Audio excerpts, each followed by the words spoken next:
ওরে আল্লাহ, তোমার কাছে এত শাড়ি কাপড় কেন? তুমি কি শাড়ির ব্যবসা শুরু করছো? না না, শাড়ি কাপড়ের ব্যবসা দেবো কেন? আমি চায়ের দোকানদারে ঠিক আছি। কি কও, তুমি শাড়ি কাপড়ের ব্যবসা শুরু করো নাই? তাহলে এতগুলা শাড়ি কাপড় কার জন্য নিয়ে আইছো? কার জন্য আবার? তোমার জন্য নিয়ে আইছি। এখানে যা শাড়ি কাপড় দেখতেছো সব তোমার জন্য। এই, তোমার কি মাথা খারাপ হয়ে গেছে? এতগুলা শাড়ি কাপড় তুমি আমার লেগে আনতে গেছো কেন? তাছাড়া সামনে তো কোনো ঈদও নাই।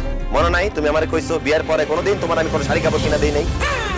তুমি যে শাড়ি কাপড় পরো সবগুলো নাকি তোমার বাপে দিছে। তুমি আমার বাড়িতে থাকবা যদি প্রতিদিন তোমার আমি নতুন শাড়ি কাপড় কিনা দিই।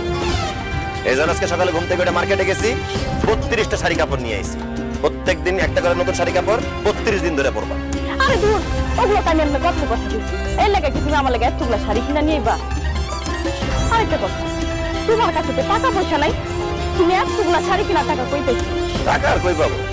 রক্ত বিক্রি করছি, রক্ত বিক্রি করে তোমার জন্য নতুন শাড়ি কাপড় কিনে নিয়ে এসেছি।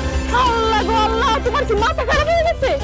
তুমি তোমার গায়ের রক্ত বিক্রি করে আমার লেগে শাড়ি কিনা নিয়েছো? কি করবো কও? তোমাদের মতো বউদের কাছে তার স্বামীদের রক্তের কোনো দাম নেই। তোমাদের কাছে দামি হলো নতুন নতুন সকাল্লার, নতুন নতুন শাড়ি কাপড়, নতুন নতুন গহনা। তাই আমি আমার কম দামি রক্ত বেচা তোমার জন্য নতুন শাড়ি কিনে নিয়ে আসলাম। না না, আমার এইসব শাড়ি কাপড় লাগবে না, তুমি এইসব শাড়ি গিয়ে ফেরত দিয়ে আসো। দাও। বোমা, কি হয়েছে বোমা? কি আর হবে আম্মা? দেখেন না আপনার পোলা কি শুরু করছে?